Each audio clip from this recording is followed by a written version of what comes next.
প্রিয় বন্ধুরা, আশা করি সকলে অনেক অনেক ভালো আছেন। আর আপনাদের ভালোবাসায় আমরাও চমৎকার ভালো আছি। এই যে জুলাই মাস, এই জুলাই মাসের প্রথম দিকে আমরা গিয়েছিলাম আমাদের গ্রামের বাড়ি সাতক্ষীরা জেলার শ্যামনগর থানার আরপাঙ্গাসিয়া গ্রামে। ভোর 4টা বাজে, ভোরের আলো কেবল ফুটতে শুরু করেছে। আমাদের যাত্রা শুরু হলো সাতক্ষীরার উদ্দেশ্যে। আমি, আমাদের 2 সন্তান চিরঞ্জিনী সোনা গুনগুন আর সুবর্ণ শুভ্র আর আমার স্ত্রী মিতা, আমরা সাতক্ষীরার উদ্দেশ্যে রওনা দিচ্ছি। গ্রামের বাড়িতে আমার সন্তান সুবর্ণ শুভ্র ওর মাঙ্গলিক অনুষ্ঠান অন্নপ্রাশন, সেটি অনুষ্ঠিত হবে। প্রিয় বন্ধুরা, আপনারা আমাদের সাথেই থাকুন, দেখতে থাকুন আমাদের আজকের ভিডিওটি।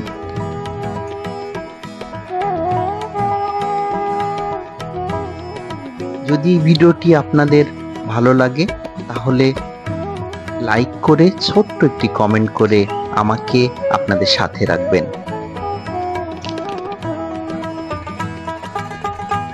প্রিয় বন্ধুরা, অদ্ভুত প্রাকৃতিক বৈচিত্র্যের দেশ আমাদের প্রিয় মাতৃভূমি বাংলাদেশ।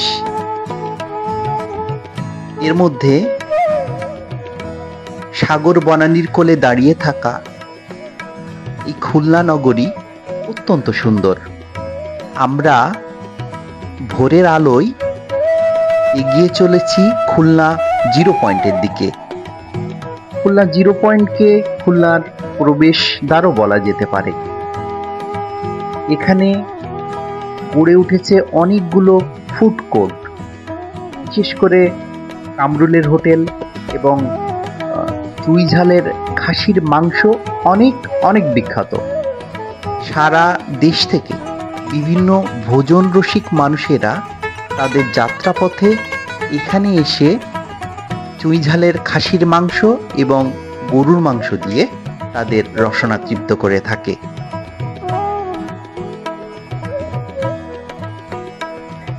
আমরা এগিয়ে চলেছি খুলনা 0 পয়েন্ট থেকে চুকনগরের দিকে। কোনো উপজেলা সদর না হয়েও এই চুকনগর দক্ষিণবঙ্গের অত্যন্ত গুরুত্বপূর্ণ একটি স্থান। কারণ এখানে এই চুকনগর জায়গাটি সাতক্ষীরা জেলা, খুলনা জেলা, যশোর জেলার মোহনায় অবস্থিত। 3টি জেলাই মিলিত হয়েছে এই চুকনগরে। চুকনগর দক্ষিণবঙ্গের গুরুত্বপূর্ণ ব্যবসায়িক কেন্দ্র এবং সবচেয়ে বিশেষভাবে উল্লেখ করা যায় যে চুইঝালের খাসির মাংসের যে চল, বিশেষ করে আব্বাসের চুইঝালের খাসির মাংস, এটি খাননি বা এটার নাম শোনেননি এমন মানুষ হয়তো সারা বাংলাদেশে খুঁজে পাওয়া যাবে না। প্রিয় বন্ধুরা, সকালের হিমেল হাওয়ায়, সুনসান নীরবতায়, নির্জন পথে আমাদের গাড়িটি সাঁই সাঁই করে এগিয়ে চলেছে। আর আমরা যখন যে জায়গা দিয়ে অতিক্রম করে যাচ্ছি সেই জায়গাগুলোর বিশেষ বিশেষ যে ব্যাপার আছে সেগুলো আমরা আপনাদের বলার চেষ্টা করছি। যেহেতু এটি একেবারে আমরা একটি যাত্রার পথেই আছি, এই জন্যে কোথাও থেমে বিশেষ কিছু দেখানোর কোনো সুযোগ আমরা পাচ্ছি না। সকালের হিমেল হাওয়ায় ঘুমিয়ে পড়েছিলাম। হঠাৎ চোখ খুলতেই দেখি প্রাণের শহর সাতক্ষীরা। সাতক্ষীরার চিংড়ি আর হিমসাগর আমের স্বাদ গ্রহণ করেননি এমন মানুষ সারা বাংলাদেশে খুঁজে পাওয়া যাবে না। আমরা প্রাণের শহর সাতক্ষীরার মধ্য দিয়ে অতিক্রম করে রওনা দিচ্ছি সুন্দরবনের দিকে। প্রিয় বন্ধুরা, সাতক্ষীরা জেলা বাংলাদেশের দক্ষিণ পশ্চিম কোণের জেলা। এর পশ্চিম দিকে ভারতের পশ্চিমবঙ্গ এবং দক্ষিণে সুন্দরবন। অল্প সময়ের জন্যে আমাদের যাত্রা বিরতি। সাতক্ষীরা শহরের বাইরে হাইওয়ে রোডের পাশের এই হোটেলটি থেকে সকালের নাস্তা করলাম আমরা।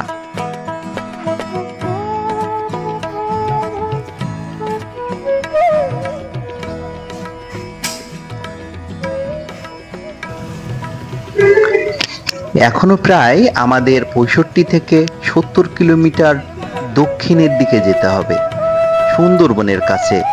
তাই আর দেরি না করে আমরা আবারও উঠে পড়লাম গাড়িতে।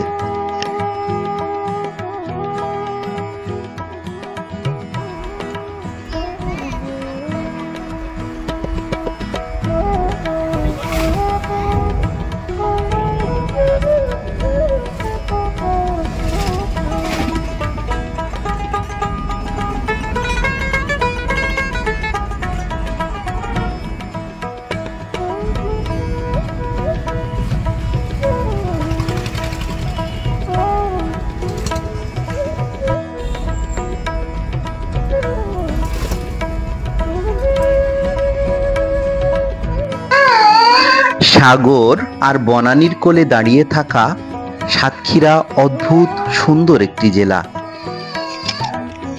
শুধু প্রাকৃতিক বৈচিত্র্যেই নয়, জাতীয় অর্থনীতিতেও রয়েছে সাতক্ষীরার বিশেষ অবদান। প্রিয় বন্ধুরা,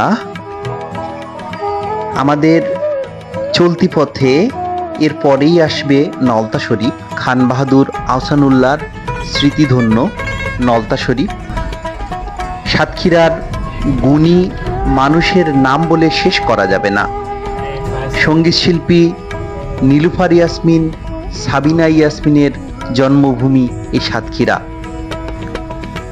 কবি সিকান্দার আবু জাফর এবং ভারতের সাবেক সেনাপ্রধান শঙ্কর রায়চৌধুরীর জন্মভূমি সাতক্ষীরার দেভাটা। প্রিয় বন্ধুরা, ক্রিকেটার সৌম্য সরকার এবং ক্রিকেটার মোস্তাফিজুর রহমান এই দুইজনই সাতক্ষীরার কৃতি সন্তান। চলতে চলতে আমরা চলে এসেছি শ্যামনগর, বাংলাদেশের আয়তনে সবচেয়ে বড় থানা শ্যামনগর। সুন্দরবনের কোল ঘেঁষা এক অদ্ভুত সুন্দর উপজেলার নাম হচ্ছে শ্যামনগর। শ্যামনগর থেকে এখনো প্রায় 17 থেকে 20 কিলোমিটার দক্ষিণে আমরা যাব সুন্দরবনের কাছে, যেথায় আমাদের গ্রামের বাড়ি। প্রিয় বন্ধুরা, আপনারা আমাদের সাথেই থাকুন, দেখতে থাকুন আমাদের আজকের ভিডিওটি। প্রিয় বন্ধুরা, এই জায়গাটির নাম হচ্ছে বংশীপুর। আমরা যশোরেশ্বরী কালী মন্দির, প্রতাপাদিত্যের রাজধানী যশোরেশ্বরীপুর, এই যশোরেশ্বরীপুর কালী মন্দিরে এসেছিলেন ভারতের বর্তমান প্রধানমন্ত্রী নরেন্দ্র মোদী। আপনারা সকলেই জানেন। এই বংশীপুরের যে বাজার, সেখান থেকে প্রায় 2-3 কিলোমিটারের মধ্যেই এই যশোরেশ্বরী কালী মন্দির আপনারা দেখতে পাবেন। প্রিয় বন্ধুরা,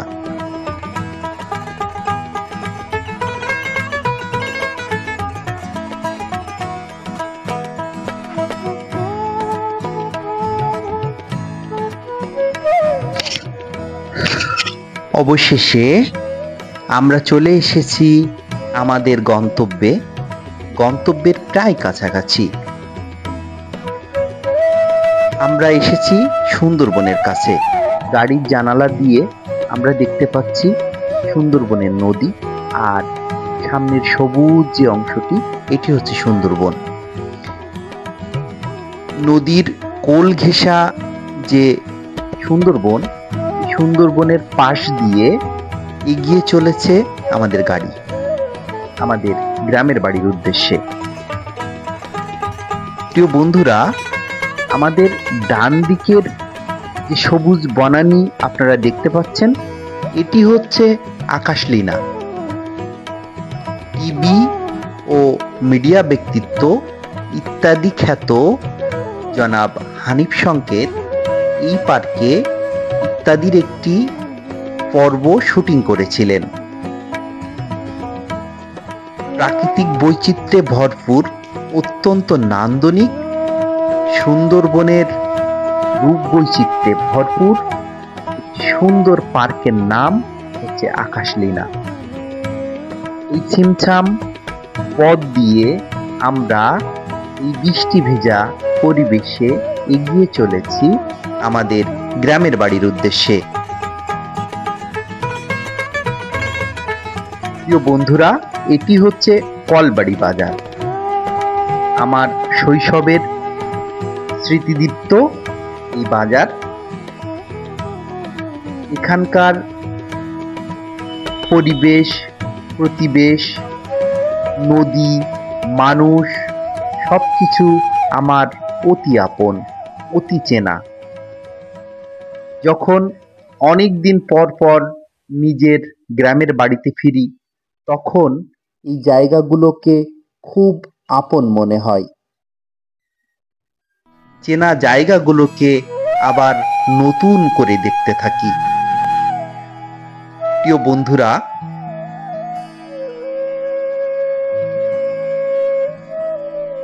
একদিকে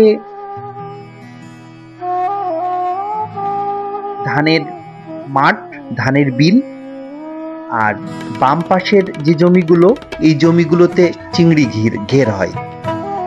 আমরা আমাদের বুড়িগোয়ালিনী ইউনিয়ন পরিষদের পাশ দিয়ে বয়ে চলা পথে আমরা এগিয়ে চলেছি। আমি যেটা বলছিলাম, সামনেই আমার গ্রাম আরপাঙ্গাশিয়া। আমাদের বাম দিকের যে পথ, যে বাম দিকের যে জমি, এই জমিগুলোতে হয় চিংড়ি ঘের, আর ডান দিকে ধানের বিল। যখন ধানের মৌসুমে, হেমন্তে যখন ধানে ভরে যায়, তখন অদ্ভুত এক সৌন্দর্য তৈরি হয় সুন্দরবনের কোল ঘেঁষা এই এলাকায়। প্রিয় বন্ধুরা, আপনারা দীর্ঘক্ষণ আমাদের সাথে থেকে আমাদের এই ভিডিওটি উপভোগ করেছেন, এই জন্যে আপনাদের অসংখ্য ধন্যবাদ। প্রিয় বন্ধুরা, আমার অনেক দিনের শখ, আমি যখন ঘুরে বেড়াবো, তখন আমার যে ঘুরে বেড়ানোর যে বিশেষ মুহূর্তগুলো, সেগুলো আমি আমার বন্ধুদের সাথে শেয়ার করে নেব। আজকে প্রথম একটি ভিডিও আমি আপনাদের জন্য বানালাম। এই ভিডিওটি যদি আপনাদের ভালো লাগে, তাহলে আমার অনেক অনেক ভালো লাগবে। আপনারা এই ভিডিওটিতে লাইক দিয়ে ছোট্ট একটি কমেন্ট করবেন, আর যারা আমাকে ফলো করেননি তারা অবশ্য আমাকে ফলো করবেন। প্রিয় বন্ধুরা, ভালো থাকবেন, সুস্থ থাকবেন, সকলের সুস্বাস্থ্য কামনায় শুভ বিদায়।